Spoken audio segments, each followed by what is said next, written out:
Você descobriu que tem endometriose e quer engravidar. Será que é possível? Eu sou Wesley Barbosa, médico ginecologista, especialista em cirurgia minimamente invasiva. E hoje estamos aqui com o Dr. Danilo Almeida para conversar um pouco sobre fertilidade e endometriose. Olá, sou Danilo Almeida, sou especialista em cirurgia minimamente invasiva e em reprodução humana assistida. E hoje estou aqui para a gente bater um papo sobre endometriose e infertilidade.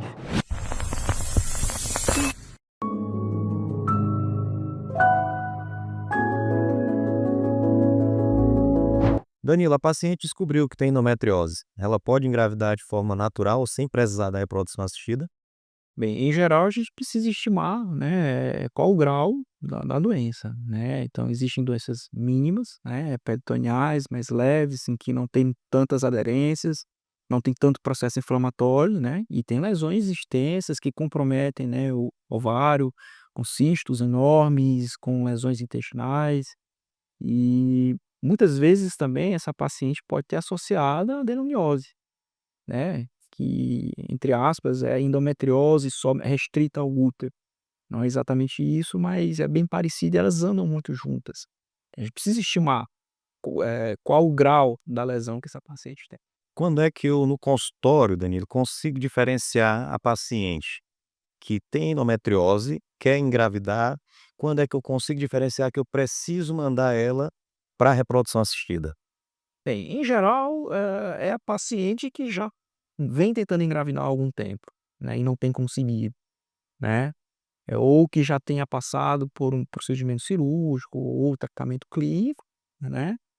E um outro fator é a idade, né. Então, se a paciente é portadora de endometriose e já tem uma idade avançada, que para nós é considerada, assim, de 35 anos, ou seja, a reserva ovariana já está diminuída, no mínimo, e aí é algo que todo ginecologista tem que ter em mente, que é aconselhar essa paciente, né, que a reserva ovariana dela já está diminuindo, né, ou que ela já tente, se programe para engravidar de forma natural por um período de tempo, e caso não consiga, já programar, né, um tratamento específico.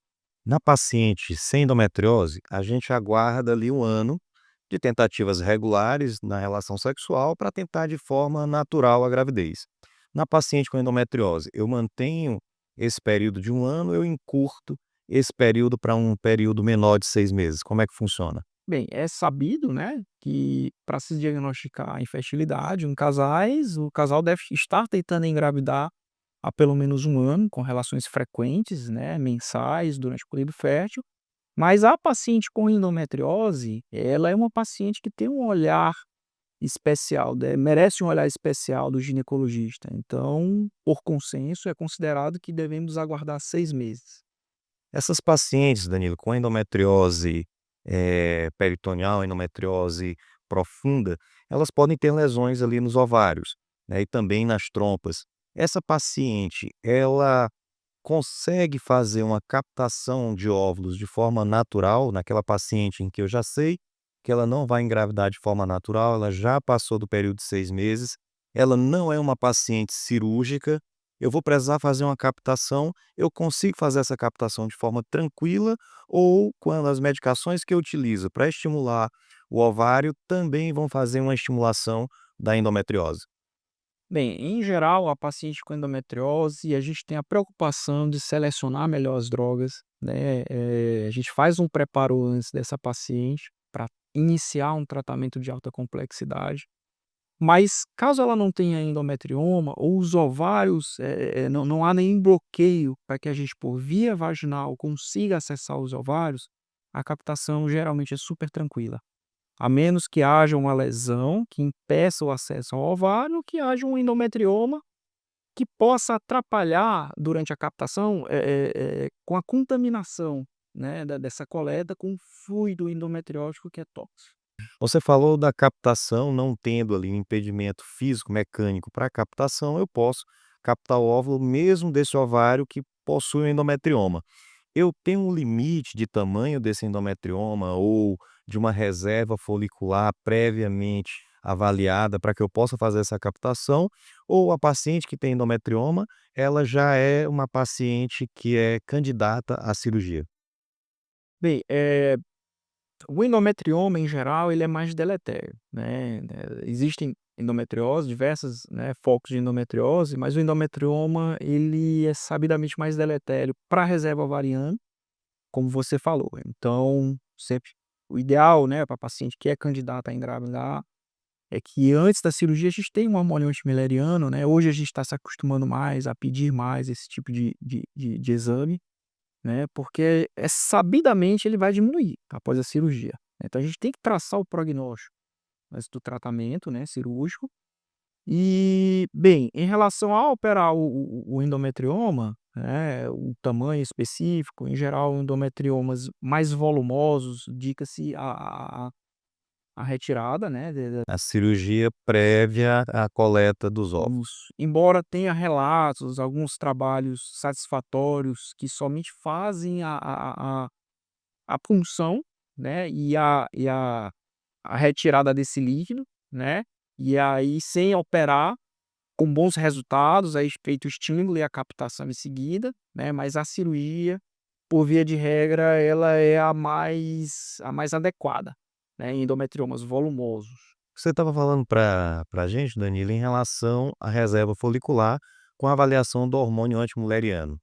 Além dele, o que mais que a gente pode utilizar? FSH, o que mais que a gente utiliza para avaliar essa essa reserva folicular, além dos hormônios, exames de imagem, o que que você utiliza mais para determinar uma paciente se ela tem uma boa reserva folicular ainda ou se ela já tem uma ausência desses folículos? Bem, em geral, usava-se muito o FSH, do segundo ao quinto dia do ciclo, mas hoje, por protocolo, o hormônio antimileriano ele tem uma reprodutibilidade melhor, ele dá um panorama melhor sobre a reserva, mas também com muito boa acurácia usamos a contagem de folículos antrais na ultrassonografia, também do segundo ao quinto dia do ciclo. Eu preciso então fazer uma ultrassonografia seriado para eu avaliar melhor essa contagem de folículos? Isso, no caso do segundo ao quinto dia do ciclo, ele é suficiente, então ele estima pela contagem dos folículos, com boa acurácia, ou um ou outro, ou o antimileriano, ou a contagem de folículos. O hormônio antimileriano ele tem um custo maior, então para alguns pacientes que têm um poder aquisitivo menor, ele até é impeditivo, a gente sabe, mas a contagem de folículos antrais pela ultrassom também responde muito bem nessa demanda. Essa paciente que você tem uma boa reserva, você fez a coleta do óvulo, você conseguiu fazer a fertilização, como é que você faz na hora de colocar esse embrião na cavidade endometrial, de você fazer realmente o processo da reprodução assistida? Bem, essa é uma etapa, já já é o final, da ali dessa primeira etapa, que é primordial, que é quando já passamos pelo estímulo ovariano, e aí já captou-se também o espermatozoide, formou o embriãozinho no laboratório, e aí chega o momento de fazer essa transferência. Em especial para paciente com endometriose, a gente tem um cuidado maior, em relação à receptividade do endométrio, que a gente sabe que pode estar comprometida na endometriose, e a gente prepara essa paciente, em geral, quando é feita a captação dos óvulos, a gente dá um tempo, faz geralmente um análogo de GnRH, às vezes até 3 meses antes de fazer essa transferência, que a gente sabe que os resultados são melhores, para a implantação desse embrião na paciente com endometriose. A reprodução assistida, durante muito tempo, ela foi tratada com um tabu, pela dificuldade, pelo preço, né, o poder aquisitivo tinha que ser um pouco maior. Hoje a gente consegue, em centros menores, fazer esse atendimento, ou pelo menos fazer o primeiro atendimento dessa paciente, ou a gente tem que aguardar, um serviço de maior complexidade para que eu possa fazer esse tratamento? Bem, durante muito tempo era impeditivo, que pessoas com menor poder aquisitivo pudessem, realizar esse tipo de procedimento. Hoje tá mais democrático, o acesso a esse tipo de tratamento, né. O que exige uma maior complexidade é exatamente no ponto em que precisamos fazer a captação dos óvulos e formar esse embriãozinho no laboratório. Então, em geral, 2 dias num grande centro, a gente precisa fazer esse procedimento e todo o restante do tratamento a gente já consegue fazer em cidades menores, no interior, inclusive do Piauí, né. Então, a não é primordial que isso seja feito em um grande centro, né. Às vezes o paciente poderia ficar um mês inteiro, né, fora de sua residência, longe de seus familiares. Hoje a gente faz todo o tratamento, né, inclusive aqui em Floriano, hã, e numa data específica, numa manhã, a gente pode ir para Teresina, né, às vezes para outro local, fazer somente a captação, né, e uma manhã a gente resolve tudo. Então tá muito fácil, muito democrático. Chegou o momento, Danilo, da gente definir quando é que a gente precisa operar essa paciente. Então, a paciente, toda paciente com endometriose que quer engravidar, ela precisa fazer essa cirurgia?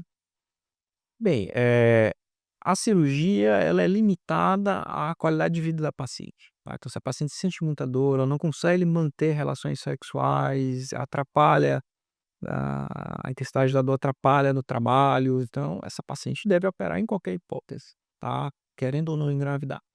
Mas se a paciente, não tem a qualidade de vida comprometida, tá, então nós podemos adiar a cirurgia, né, e partir diretamente para o tratamento de alta complexidade, né, em que a gente faz a captação dos óvulos e faz a transferência do embrião.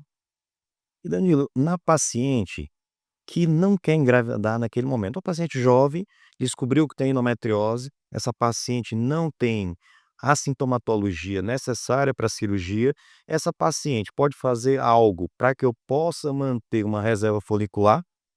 Bem, isso é muito comum, né, as mulheres hoje, né, elas têm se emancipado, então devido ao trabalho, aos propósitos aí, né, de crescer, né, no emprego, né, então cada vez menos a mulher tem engravidado cedo, né, então é um panorama que a gente vê isso com muita frequência.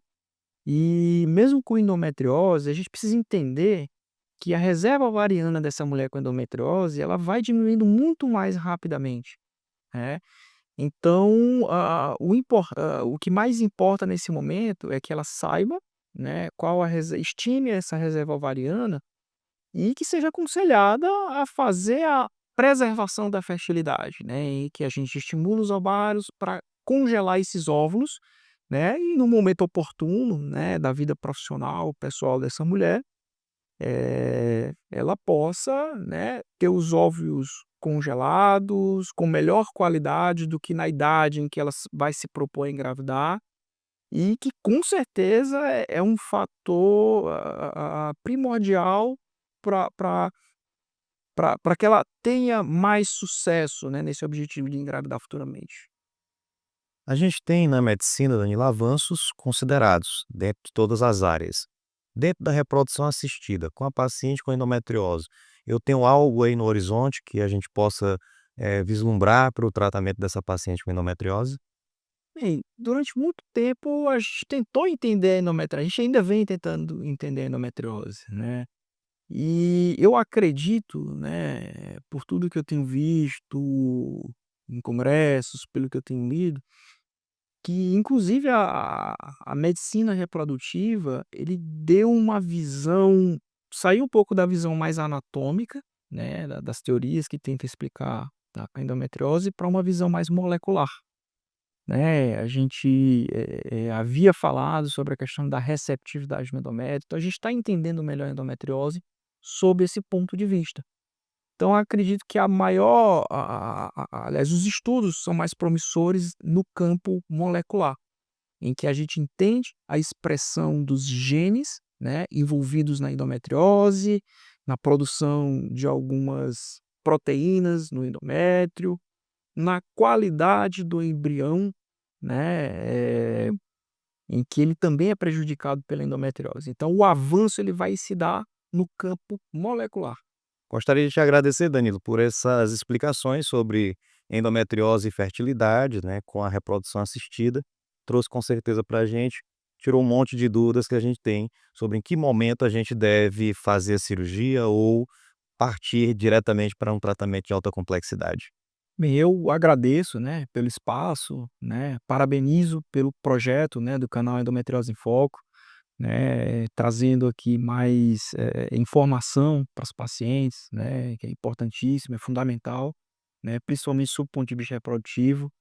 E você que é meu parceiro né, na endometriose, na ginecologia e de tantos anos, né, então agradeço sempre. Se você tem endometriose e tem dificuldade para engravidar ou conhece alguém com esses sintomas, compartilhe esse vídeo para que mais pessoas possam tirar suas dúvidas.